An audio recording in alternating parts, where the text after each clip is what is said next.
पिछले कुछ दिनों में क्रिकेट फैंस के लिए कभी अच्छी खबर आ रही है, कभी बुरी खबर आ रही है। कभी ये खबर आ रही है कि रोहित शर्मा ने रिटायरमेंट ले लिया, तो कभी ये खबर आ रही है कि विराट कोहली ने टेस्ट क्रिकेट से रिटायरमेंट ले लिया। लेकिन इसी खबर के साथ एक अच्छी खबर भी आई कि आईपीएल फिर से शुरू होगा।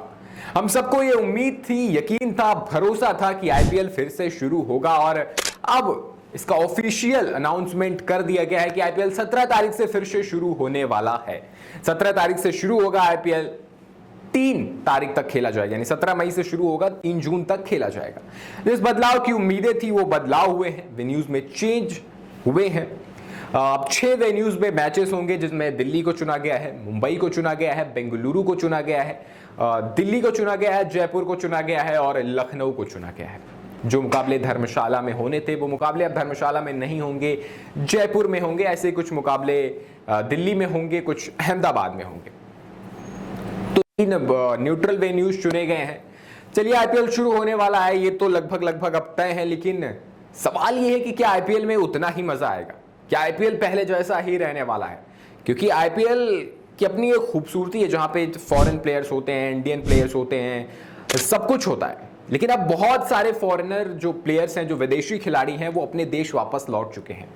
अब लेट हो रहा है, उनकी सीरीज आने वाली है। ऐसे में कितने फॉरेनर प्लेयर्स आएंगे और किन टीमों के लिए भी ये बहुत जरूरी है, ये एक बड़ी बात है। अब पंजाब की अगर बात करें तो पंजाब के ज्यादातर फॉरेनर प्लेयर, विदेशी खिलाड़ी अपने देश वापस लौटकर नहीं गए हैं। सिर्फ मार्को यानसन गए हैं और उम्मीद यही लगाई जा रही कि वो भी लौट कर चले आएंगे, क्योंकि भारत में अब स्थिति ठीक है, नॉर्मल है और भारत में अब इतना डर का माहौल नहीं था। तो अब अगर पंजाब के प्लेयर्स लौट कर, सिर्फ मार्को यानसन अगर वो लौट कर आ जाते हैं तो पंजाब का सब कुछ ठीक है, सब सही है और पंजाब अच्छा भी खेल रही है। रिकी पॉन्टिंग खुद वापस अपने देश नहीं गए हैं, पंजाब के खिलाड़ी यही हैं। गुजरात की टीम प्रैक्टिस कर रही है। अगर जॉश बटलर मौजूद रहते हैं तो गुजरात के लिए भी चीजें नॉर्मल हो जाएंगी। मुंबई के लिए ट्रेंट बोल्ट का होना बहुत जरूरी है। अगर ट्रेंट बोल्ट रहते हैं तो मुंबई को भी इतना सोचना नहीं पड़ेगा, क्योंकि मुंबई इंडियंस ज्यादातर भारतीय खिलाड़ियों पर डिपेंडेंट है।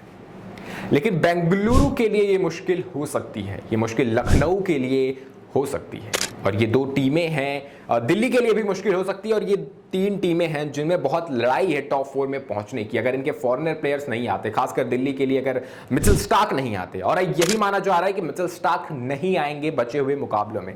जॉश हेजलवुड का कंफर्म है कि वो नहीं खेलेंगे इंजरी की वजह से, क्योंकि WTC का फाइनल खेलना है उन्हें, इसलिए वजह से वो अपने आप को पुश नहीं करना चाहते हैं।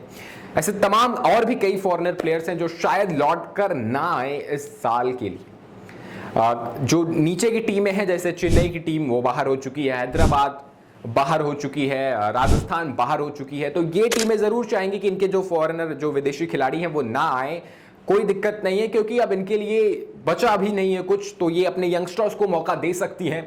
तो चेन्नई या राजस्थान या हैदराबाद, यानी कि अगर आप हैदराबाद की बात करें तो क्लासेन या ट्रेविस हेड, ये शायद ना आए, क्योंकि अब ये टीमें अपने युवाओं को मौका दे सकती हैं। लेकिन जो टॉप 4 में जाने वाली टीमें हैं, जिनको उम्मीद है कि वो टॉप 4 में जा सकती हैं, वो जरूर चाहेंगे उनके विदेशी खिलाड़ी लौट कर वापस आए, ताकि आईपीएल ठीक उसी तरह लगे जिस तरह से आईपीएल लगता है। वैसे अगर नहीं भी आएंगे फॉरेनर प्लेयर्स तो इतनी बड़ी बात नहीं होने वाली है, क्योंकि हमारे भारत में हमने युवाओं को देखा किस तरीके से वो खेल रहे हैं, किस तरीके से वो परफॉर्मेंस कर रहे हैं, और हमें भी अपने युवा खिलाड़ियों को देखने का मौका मिलेगा, उनके टैलेंट को देखने का, उनके टैलेंट को निहारने का मौका मिलेगा। तो अब चाहे फॉरेनर प्लेयर्स आए चाहे ना आए, आईपीएल शुरू होने वाला है और आईपीएल होकर ही रहेगा। और अगर आईपीएल हो जाएगा तो ये हमारे लिए, ये भारत के लिए एक जीत होगी, क्योंकि टूर्नामेंट कहीं और भी हो रहा था, लीग कहीं और भी चल रही थी, जो पूरी तरीके से पोस्टपोन हो चुकी है और उसके होने की अब कोई उम्मीद नहीं है। तो अगर हमारा टूर्नामेंट हो जाएगा तो ये हमारे लिए निश्चित रूप से एक जीत की तरह होगी, जिसे भारत बहुत सेलिब्रेट करने वाला है। तो आपको क्या लगता है कि आप विदेशी खिलाड़ी लौटकर वापस आएंगे, या आपको क्या लगता है किस टीम को विदेशी खिलाड़ी के नहीं आने से सबसे ज्यादा नुकसान होने वाला है? अपनी राय में कमेंट में जरूर बताएं और ऐसी ही तमाम खबरों के लिए बने रहें हमारे साथ और देखते रहें GBN 24।